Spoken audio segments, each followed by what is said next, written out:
Good afternoon. Welcome to today's webinar brought to you by MACF and Florida Makes. I am your host, Sherry Reeves, along with Christian Davison. Today is July 20th, 2020, and we are starting at 4 p.m. Eastern Time. Today's topic, is it time to think about rebuilding your sales pipeline? I would like to introduce today's speaker, Kelly Hill, from Sales Advisors of Florida.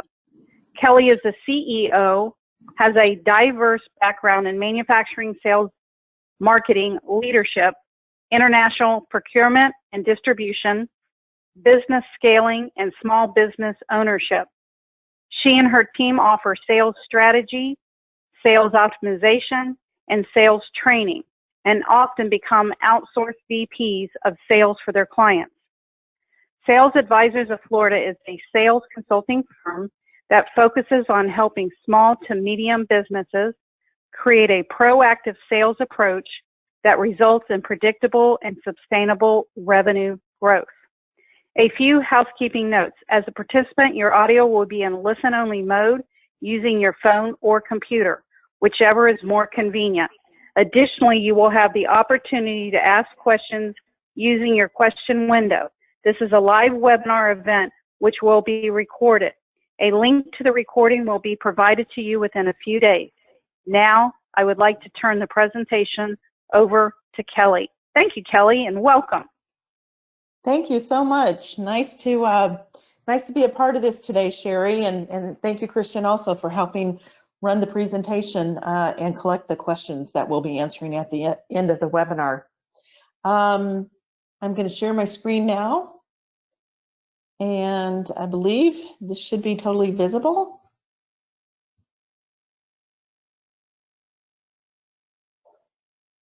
Oops, paused. Okay, there we go. So Sherry mentioned that this is all about how to create your sales pivot plan. And we're at a time, unfortunately, in our shared experiences now in the business community, where we're facing the need to do things differently. And I'm going to help you understand and give you some good tools and some ways to think about doing things differently with this presentation. Feel free to submit your questions via the chat, and we'll cover those at the end. I always like to give plenty of time at the end for questions because I really like to give people the opportunity to share specific individualized concerns they might have and help with that as well.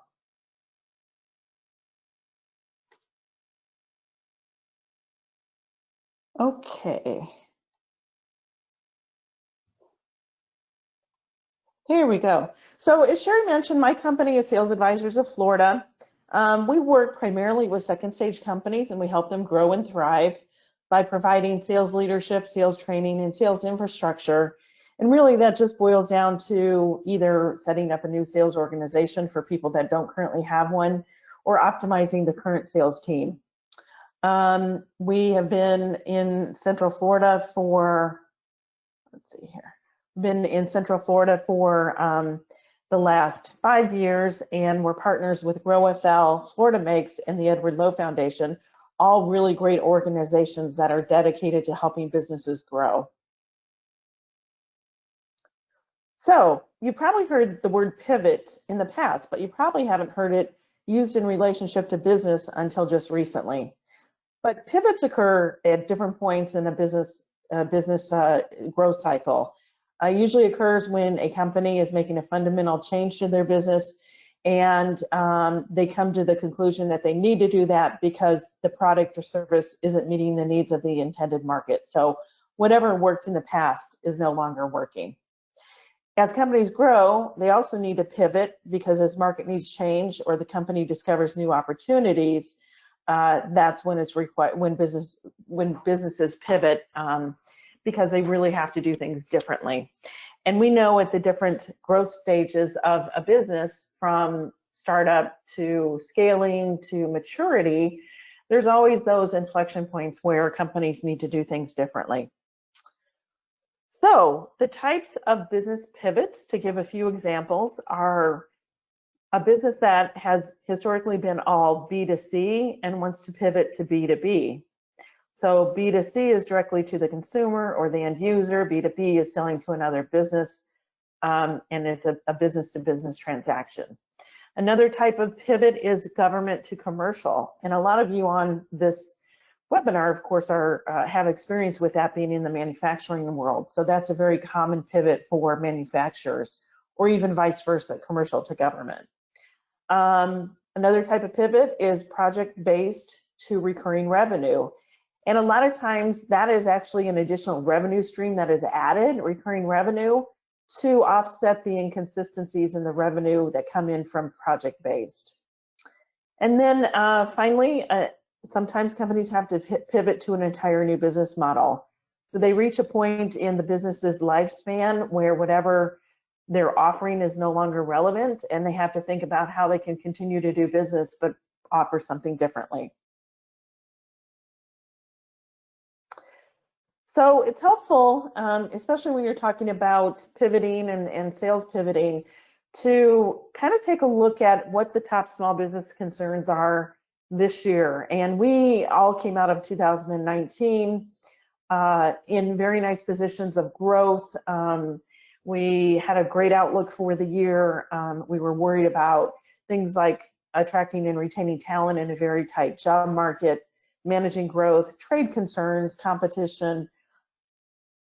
Had always been, in the last few years, been hearing about a recession, but it really wasn't top of mind. And then, of course, cybersecurity was also a big concern. But we turned that corner in February of 2020, and everything changed. All of a sudden, we had to be concerned about our own viability as a business and our financial health, our employees' health. So how do we either adapt to making people or having people work from home, or how do we invite them back into our workplaces and make sure they're healthy? And then there are 3 on this list of 6 that actually relate to customers, customer retention, and things like changing buyer habits. So those became much bigger concerns as we saw pipelines evaporating. And then the last thing on the list is technology to support changing business needs. And that is a reflection of having to do things differently as well. So I think we all have a pretty good idea where we sit today, and having a feeling of knowing that we need to do things differently.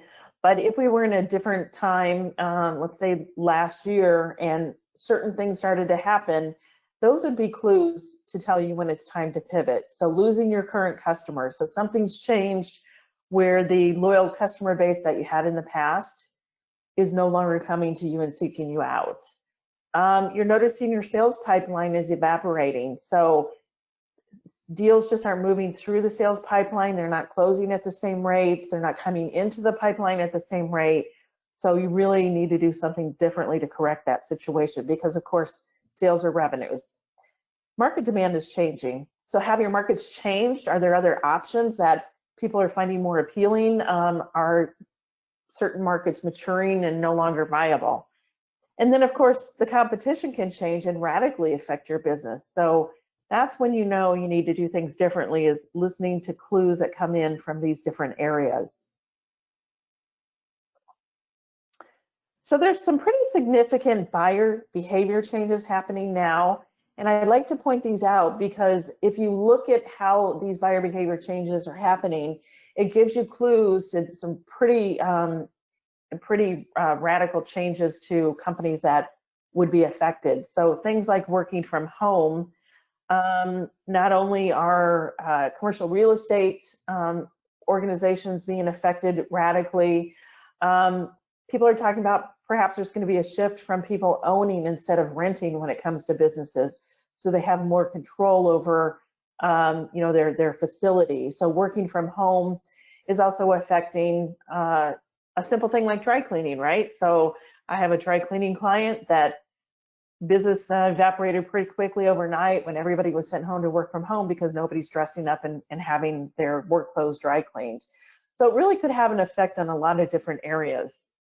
Video conferencing as the new way to sell, right? And how have we always traditionally done business? We've gone to see our clients and our customers.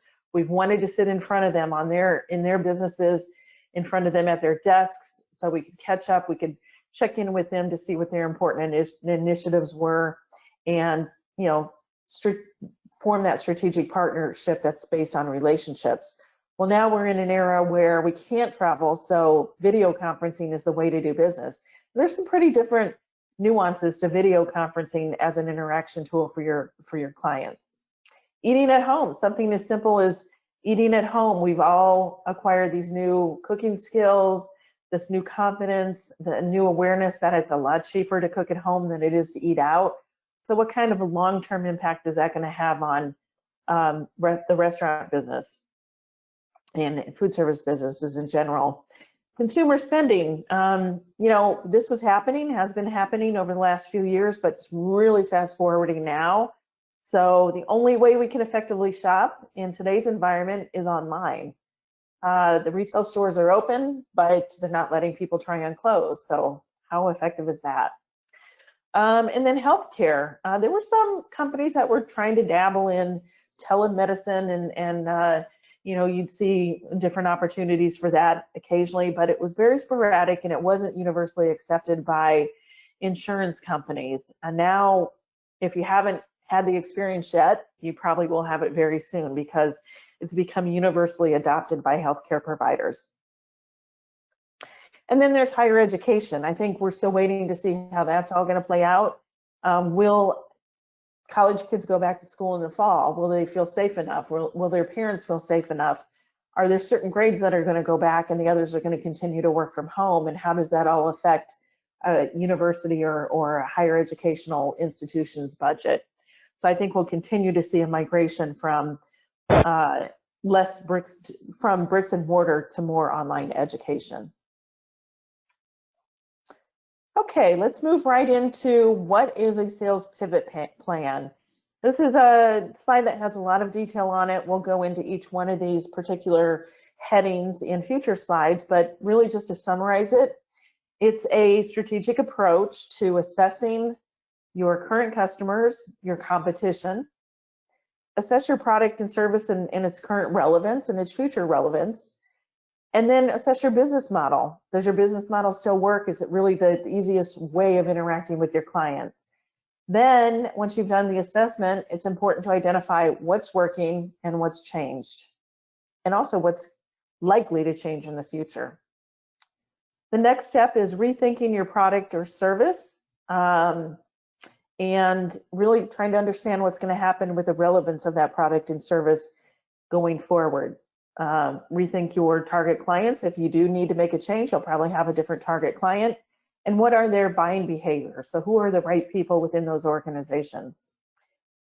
The next step would be to create a list of actions that you can take and your team can take to prepare your company to pivot. A plan has to have actions, and then it has to have a timeline and an execution plan. So going right into the first topic on that prior slide, it's the assessment.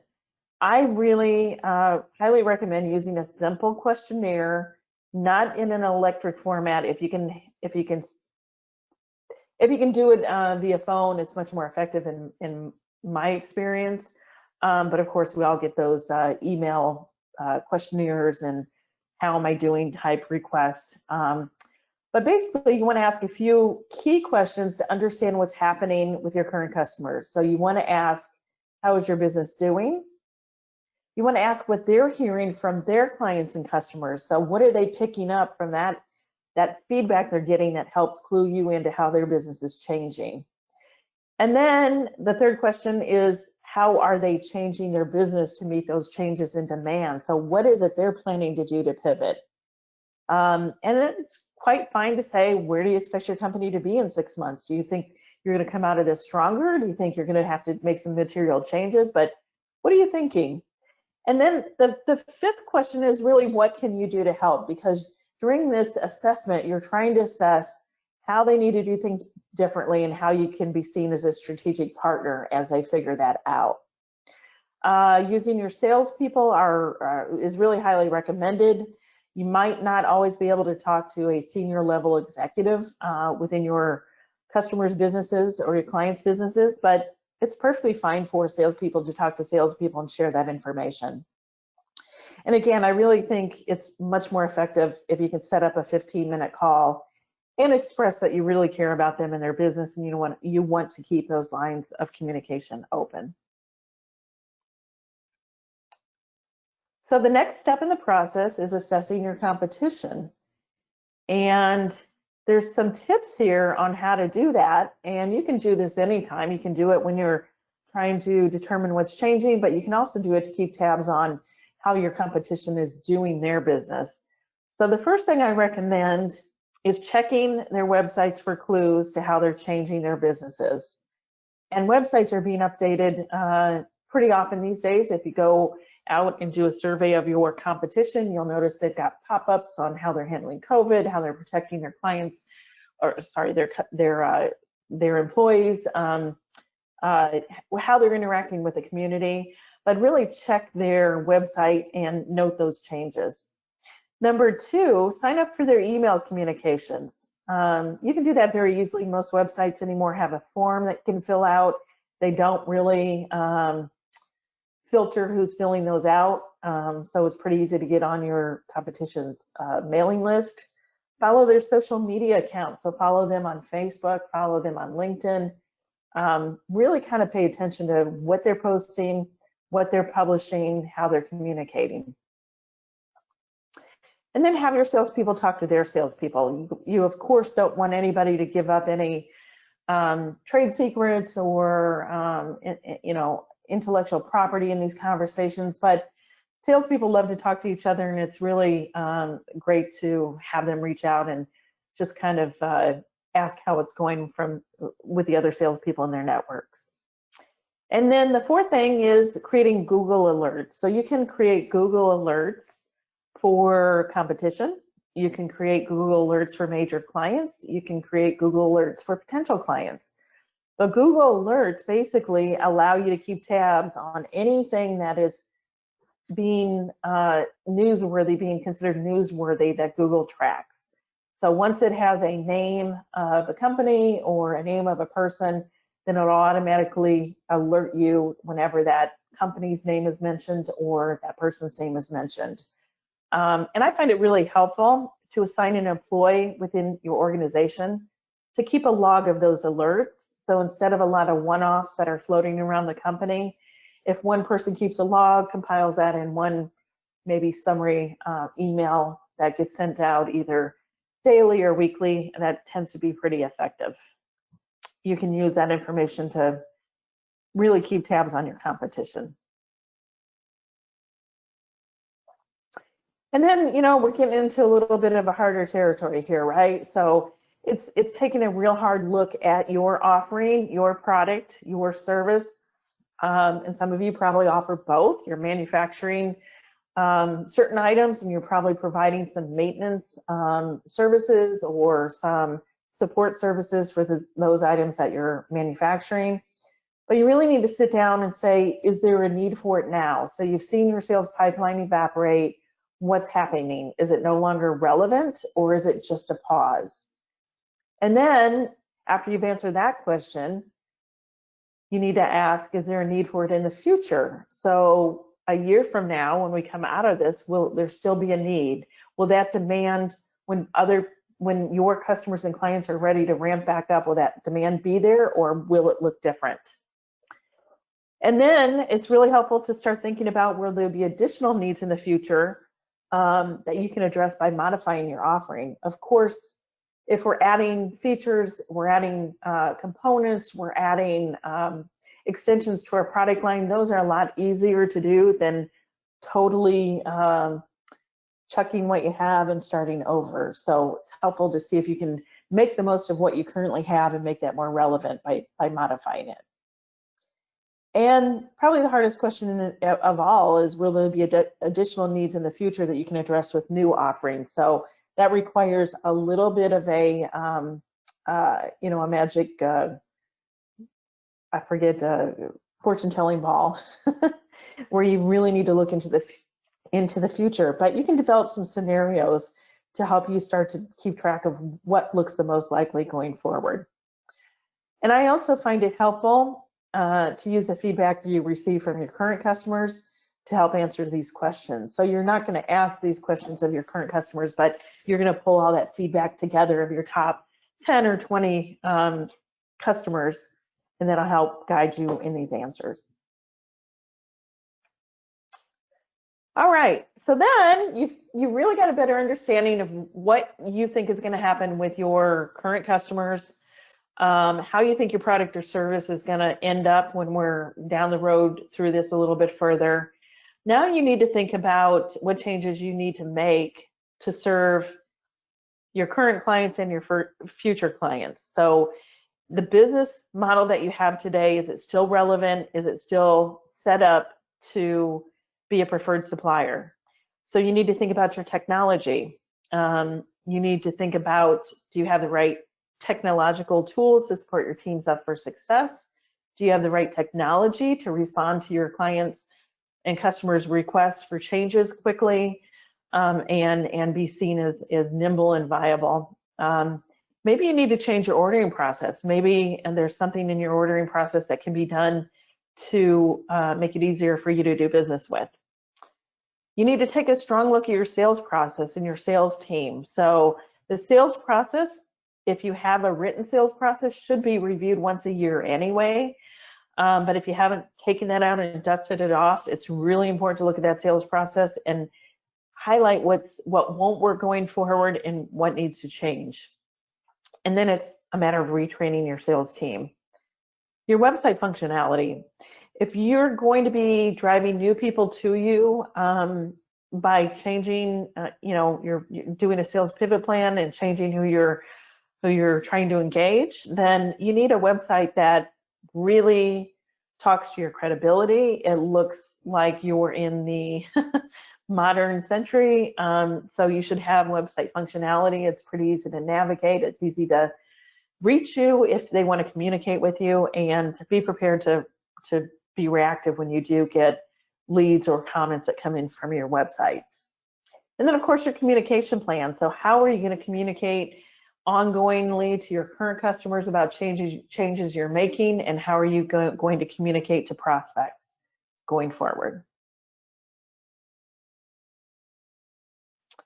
Okay, so now it's time to sit down with your executive team and take all this information, pull it together, and start creating your most likely scenario. So a best case scenario is, will there be an opportunity to increase your market share? Most likely we're going to see some shrinkage of competition in key market areas. If there's a shrinkage of competition, that gives you an opportunity to absorb some of that additional market share that's no longer being served. Perhaps there's an opportunity to expand your market. Maybe you've always been US focused and you now realize there's an opportunity to expand into international markets, or it could even be Florida based, and now there's an opportunity to do business outside of Florida. And then is there an opportunity to do acquisitions? If you're one of the lucky companies that has cash on hand, it might be a great time to pick up a competitor or two, take them out of the market, and gain their customer base. Worst case is total reinvention. And that's just whatever you have today isn't relevant anymore. Doesn't happen very often, but in certain cases it will. We know there are some restaurants that are just not going to make it unless they totally reinvent. So that would be a worst case scenario. And then most likely is, what is your scenario? What's it most likely for your business based on the information you've already been able to collect from your current customers and also your competition.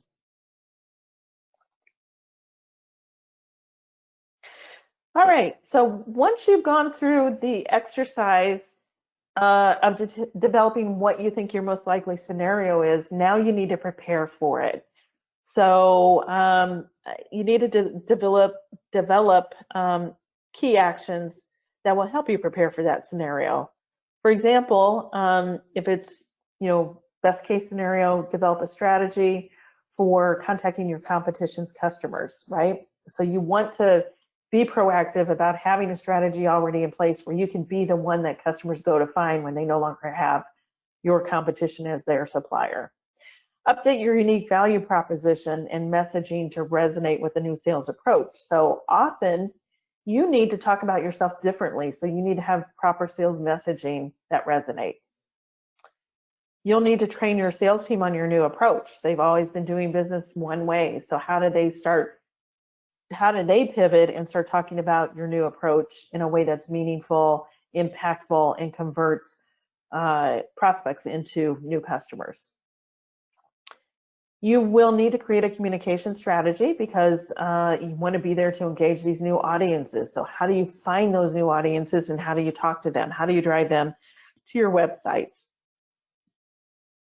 You're going to need to forecast new demand. It's a little bit of the crystal ball again, but you need to put a 12 to 18 month forecast down in writing based on certain assumptions that you can make about your business and demand. And then that gives you a picture of what you need to do to prepare your supply chain to support new demand. If you need to tweak that as you go, you will be prepared to look at that on a monthly basis. But again, it just allows you some forward visibility and some planning opportunities.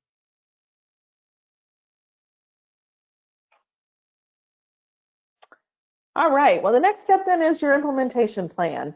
And an implementation plan is really identifying what needs to be done and then identifying who needs to do it, assigning responsibilities to certain key team members, maybe bringing in some outside resources to help you, but it's really understanding who needs to do what needs to be done and having that clear, having that expectation clear. Once you have that, you'll need to look at tools. Do you need project management tools? Do you need, again, we talked about communication tools. What is it you'll need and your team will need to implement the actions that you identify?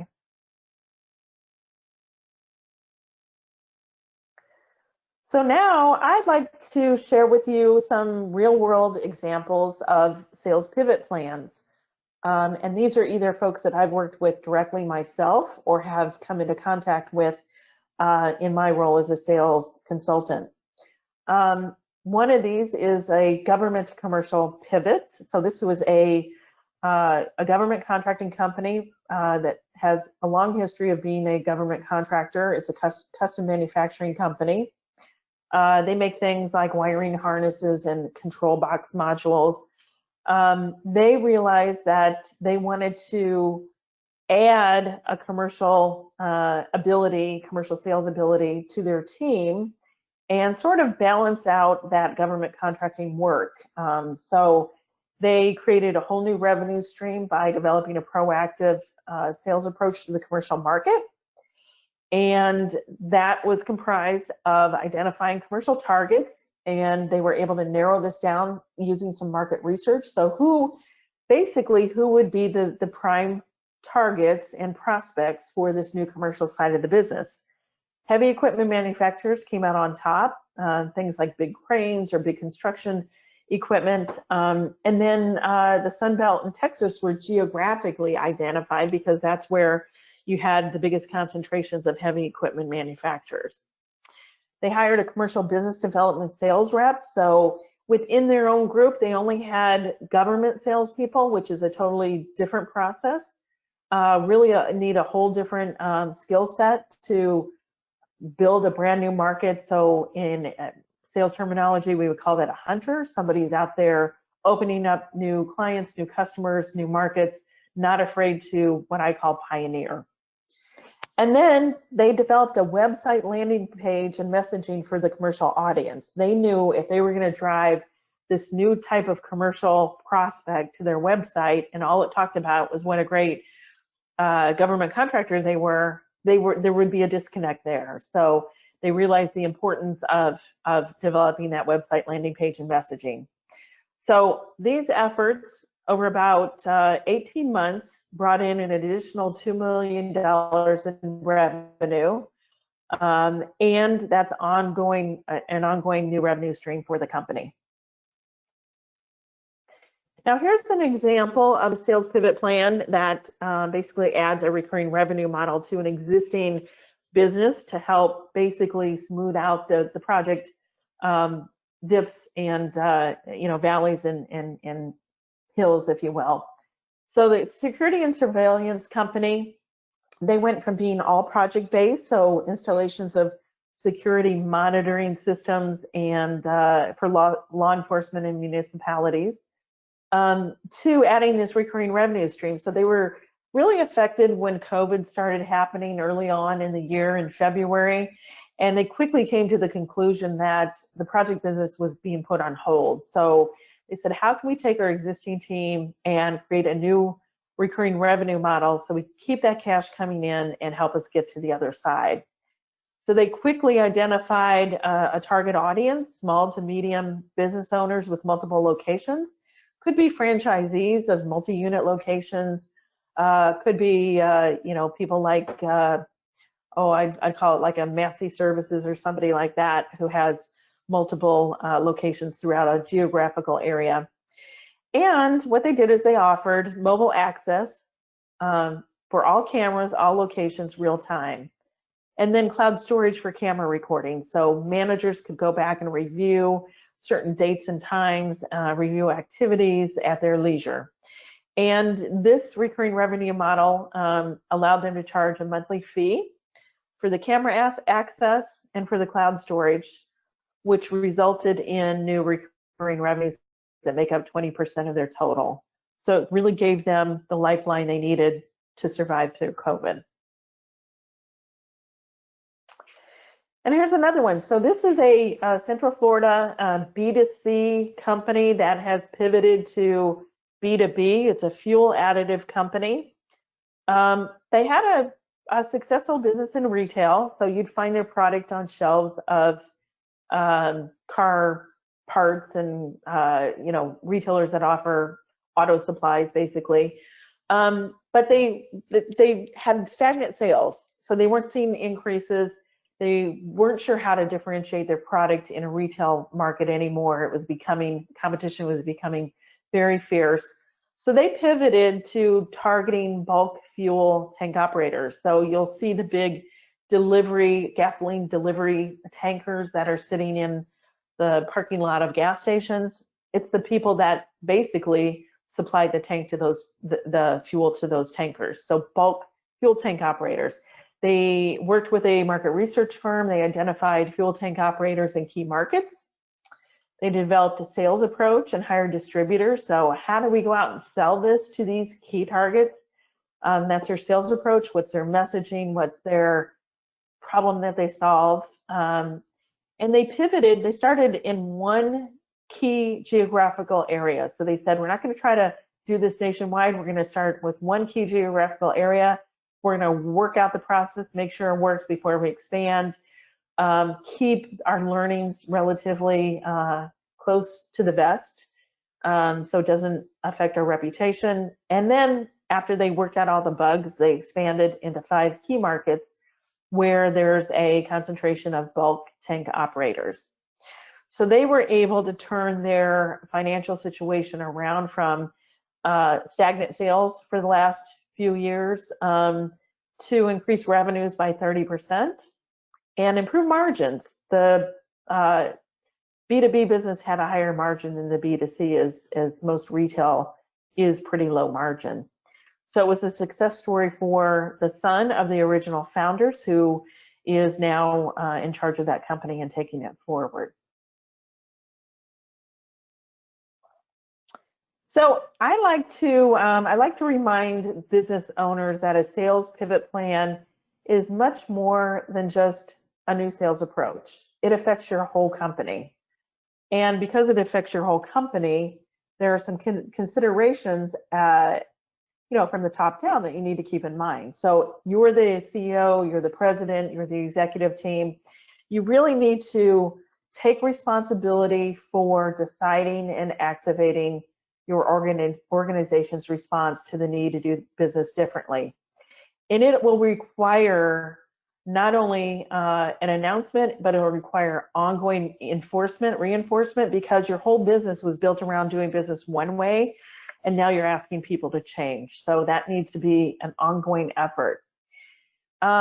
You know, it's the ability to be resilient. So how have you planned to survive a recession, and how are you applying that to this, what we're going through today? So really focusing on surviving and adjusting to the new business landscape and being able to make changes relatively quickly. So being somewhat nimble and flexible. And then once we gear up and we return to business growth again, and I'm not going to say business as usual because it'll most definitely be different, but business growth, then it's really focusing on creating new business systems and plans to support pace and scale of ramping up. That's a lot of what we talked about today. And then the final point there is really just reflection, right? So think about within your business what vulnerabilities you had that were exposed and how those created new opportunities to fuel your growth going forward. It's really important. We get so caught up in the day-to-day business, especially when times are good. It's hard to take time out to sit back and reflect, but it's really important to learn from the past and apply that knowledge to what we think is going to happen in the future. And as business leaders, if you are mindful of this, you'll be able to successfully implement your sales pivot plan. So as Christian mentioned, she is collecting questions. Sorry, she didn't mention that. I think I mentioned that. Christian's on with us as well, and she's been collecting questions. And she's going to start to ask me some questions, but we did want to remind you that this presentation will be available to you. It'll be sent to you. And if you have any questions, you need clarification, or you just want to reach out to me, feel free to reach me either via email, visiting my website, or connecting with me on LinkedIn. Thank you very much.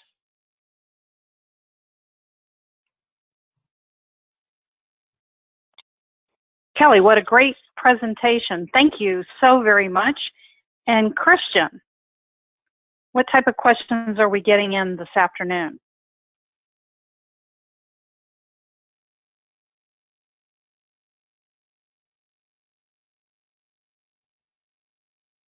Okay, we may have some difficulty here.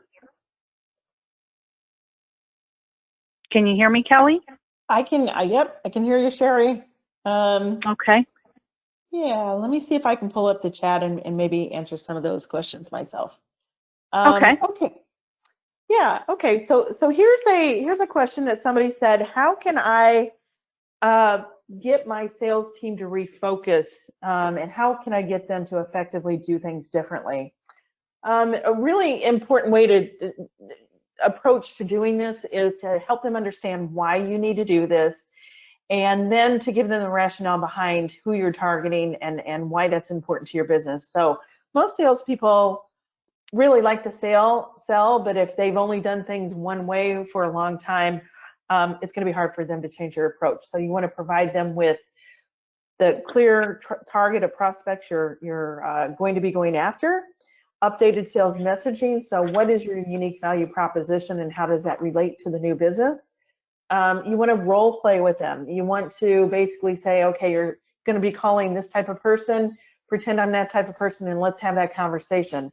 And then you want to prepare them for the different ways that conversation may go. So it may be a no, I don't want to talk to you. It could be not now, or it could be, yeah, you're what I've been looking for. So how do you talk through each one of those interactions you might have with a prospect? So it's allowing them the ability to build up that confidence and know that they have a message that's going to resonate and position them to be seen as a solution provider. Hopefully that helped. Yeah. Do we have another question? Okay, let me see here. Yep, another one came in, and basically they're asking, as a manufacturer, I work with independent manufacturing reps. How do I get more of their focus and time? Yeah, that's always the question, right? So whether it's your salespeople or your manufacturing reps, it's important to have weekly check-ins, weekly update meetings. It's important to have sales targets that are identified to give you a discussion point. And then at the end of the day, especially with independent salespeople, they have to make a choice on how they're going to spend their time every day. And a big factor of that is how easy is it to sell your product. So are you one of the better paying manufacturers that they represent? Are you one of the easiest manufacturing products to sell?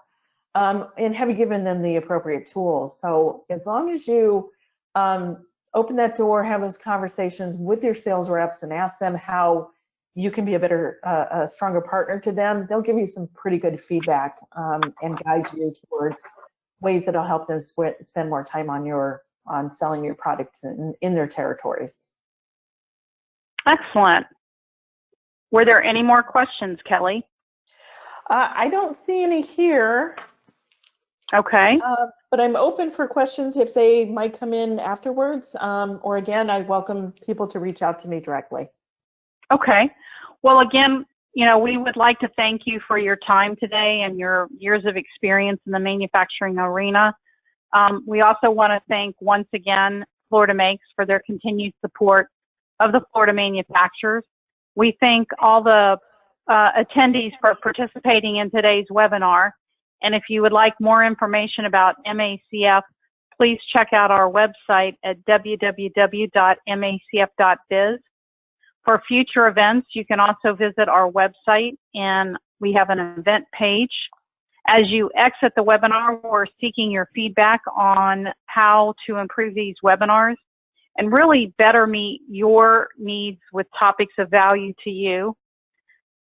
Please watch for upcoming webinars through MACF and Florida Makes. And once again, Kelly, thank you so much, and I bid everybody a good day.